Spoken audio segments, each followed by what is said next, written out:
The call came just as darkness settled over the neighborhood, that still hour when the house felt most hollow. Marcus stood at the counter, rinsing a glass, the low drone of the appliances filling the emptiness. He tried not to glance at the vacant seat across the room. He nearly ignored the ring. But when he saw the name, he stopped. Helen, his late wife's mother. He dried his palms and picked up. Her tone was measured, deliberate, like someone carrying something fragile. She mentioned the bathroom faucet had started dripping. Nothing urgent, probably just a worn washer. She apologized for the hour and said she'd understand if he couldn't make it. Marcus said he'd come by. The words escaped before he could think them through. He told himself it was just a task, nothing more. He ended the call and stared at the wall, feeling the familiar tug of old memories. He grabbed his toolkit and headed out. The evening air was crisp, biting, fresh. As he drove, the glow of street lamps drifted past like passing thoughts. He kept his focus ahead. He wouldn't let himself revisit the years when this route meant warmth, conversation, and shared dreams. He wouldn't let himself remember his last departure from that home, after the burial, when grief had pressed against him like stone. Helen's place waited at the end of the lane. The porch lamp burned soft and gold. Marcus parked and sat still for a moment, breathing. He reminded himself, fix the problem, exchange pleasantries, leave. He knocked and Helen answered with a gentle smile. She looked older than he recalled, thinner yet composed. Her silver hair was pinned back neatly. She stepped aside and welcomed him in. The home smelled of chamomile and order. Everything was arranged precisely, almost too carefully, like a space preserved for someone who might never return. She guided him to the bathroom. Water had pooled beneath the sink, glistening on the floor. Marcus crouched, opened the cabinet, and set to work. The washer was worn, just as she'd suspected. He replaced it, tightened the connection, and checked the flow. The dripping stopped. The whole thing took minutes. When he stood, Helen offered him a towel. Their fingers didn't brush. She thanked him, then asked if he'd stay for tea. He paused, then agreed. They sat at the small table near the window. Outside, night deepened. Inside, the clock measured the silence. They spoke lightly at first. She mentioned her rose bushes. He asked about her neighbor's dog. The words flowed gently, like stepping stones across still water. Then came a pause. Not uncomfortable, just quiet. Helen studied the cup between her hands. She said the house had grown louder lately, even though she was alone.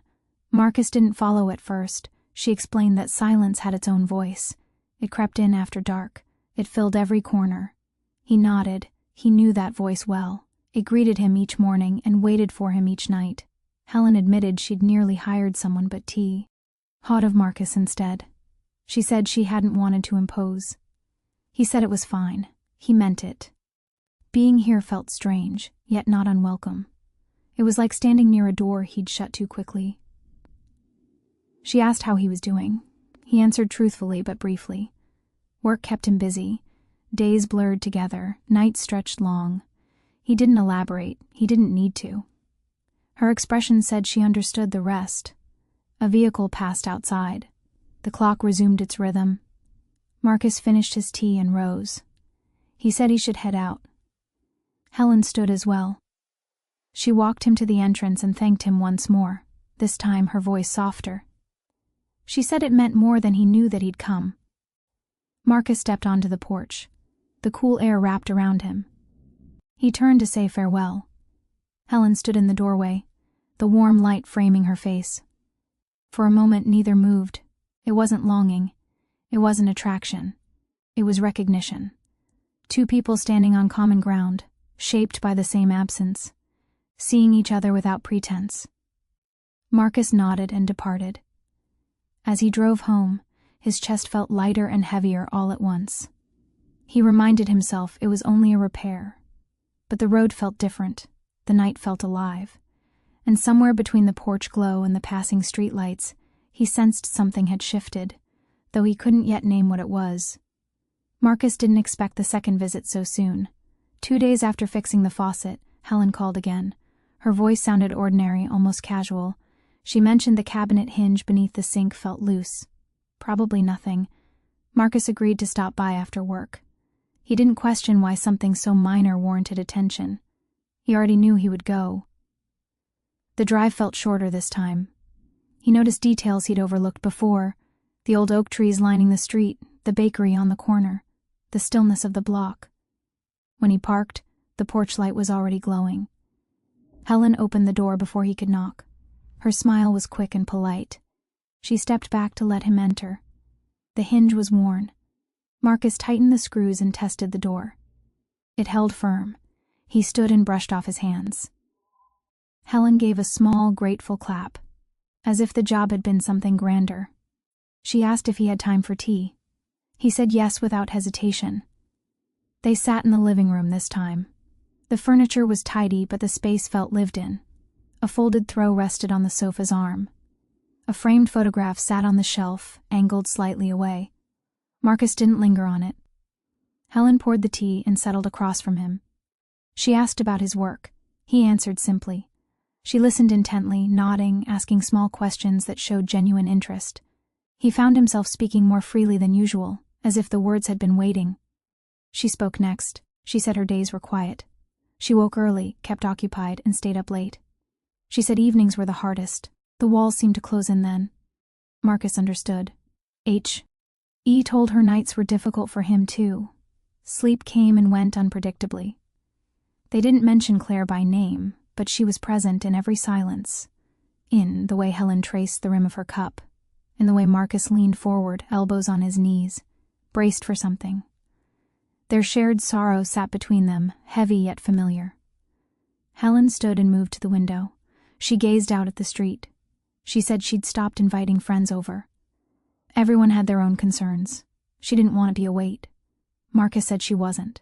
The word came out firm. She turned and studied him briefly, then nodded. The clock chimed softly. Marcus realized the hour. He stood and said he should leave. Helen didn't rush him this time. She walked with him to the door and paused. She said she was glad he'd returned. She said the house felt warmer with someone in it. Marcus stepped outside, then turned. He said she could call any time. For repairs, he added quickly.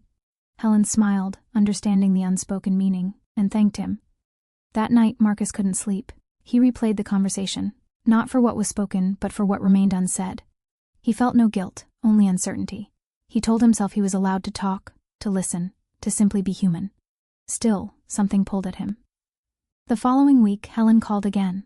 This time, she didn't mention repairs. She said she'd made too much stew and wondered if he wanted some. Marcus hesitated, then agreed. He arrived to find the table set for two. The stew was simple and warm. They ate quietly at first, then talked. The rhythm felt natural, unhurried. Helen laughed at something he said, a real laugh that surprised them both. Marcus smiled before he could catch himself. The moment passed quickly, light and brief, but it stayed with him. After dinner, Marcus helped with the dishes. They worked side by side, careful not to crowd each other. When the kitchen was clean, Helen leaned against the counter and exhaled. She said she missed talking to someone who truly understood. Marcus said he did too. The words hung there, clear and honest. Marcus felt a boundary forming in his mind, sharp and bright. He knew it existed for a reason. He stepped back slightly and said he should head home. Helen nodded. She didn't protest. At the door, she thanked him again. Her voice was steady, but her eyes were weary. Marcus wanted to say more, but he held back. He left with a quiet promise to himself. Be careful. Over the following days, they stayed in touch. Brief calls, simple messages. Nothing crossed the line. Still, the connection deepened. Not from desire, from comfort, from being seen, from the relief of not feeling alone. Marcus noticed changes in himself. He cooked real meals again. He slept better. He felt present. That frightened him. He wondered if healing always felt like risk at first. One evening, Helen called and asked him to stop by. She said she needed help moving a bookshelf. Marcus arrived to Finn. The shelf already moved. They stood in the living room, both aware of the truth. Helen spoke first. She said she didn't want confusion. She valued his presence, but she feared misunderstanding it. Marcus listened closely. He said he felt the same. He said he respected her and the bond they shared. He said they needed clarity. Helen nodded, visibly relieved. She said honesty mattered more than ease. They agreed to slow down, to keep things simple, to support each other without crossing lines they couldn't uncross. The decision felt heavy, but right. When Marcus left that night, he felt steadier. The pull remained, but it no longer controlled him. He knew the next step would matter. And as he drove away, he understood. The hardest repairs were never the ones you could fix with tools. Marcus woke before his alarm, soft gray light filtering through the curtains. His mind felt clear in a way it hadn't for months. The agreement he and Helen had made still anchored him, firm and steady. It didn't erase the pull between them, but it gave it shape. He dressed, ate a quiet breakfast, and left for work with a sense of purpose he'd been missing. Days passed without calls, not from distance, but from respect. Marcus focused on routine. He solved problems, finished projects, completed tasks. In the quiet moments between, he noticed a shift. The ache was softer. The world felt wider. Healing, he realized, wasn't loud. It moved quietly, like a tide. On Friday evening, Helen called. Her voice was calm. She said she was organizing a small benefit at the recreation hall, raising funds for renovations. She asked if he could help set up tables and equipment. Marcus agreed. The request felt safe, shared, public, purposeful. When he arrived, the hall buzzed with activity. Neighbors chatted and laughed. Music played softly. Helen stood near the stage, directing volunteers with a clipboard in hand. She looked confident, vibrant in a way he hadn't seen before. When she noticed him, she smiled and waved him over. They worked side by side, arranging tables, testing microphones, adjusting decorations. Their words were practical, quick, efficient. The space between them felt right. As guests arrived, Marcus stepped back. He watched Helen greet people, listen, laugh, thank them. He saw her strength clearly now, not as a mother-in-law, not as a figure from his past, but as a full person with her own journey. The thought settled him.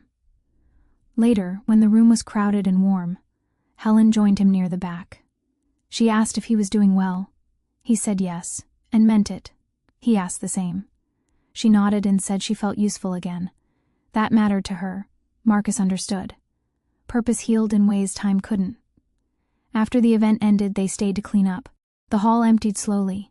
Tables folded. Lights dimmed. When the last door closed, silence returned, gentle and earned. Helen sank into a chair and sighed. Marcus sat across from her. They shared water and quiet. Helen spoke first. She said she'd thought a lot about their conversations. She said she valued the support, but more than that, she valued the honesty they'd chosen. She said it helped her breathe. Marcus listened closely. He said the same. He said boundaries didn't weaken connection. They strengthened it. They stood and finished cleaning. Outside, the night was cool and calm. Marcus offered to walk her to her car. She accepted. Under the streetlight, she paused and thanked him. Not for assistance, for respect. Marcus nodded.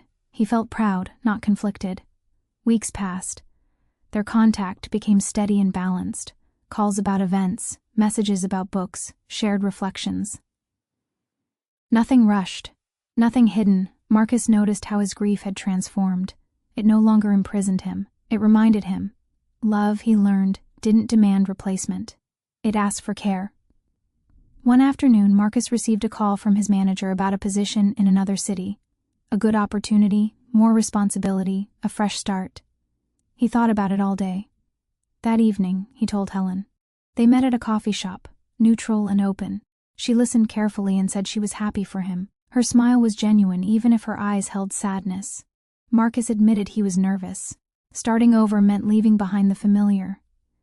Helen said growth always required courage. She said he had more than he realized.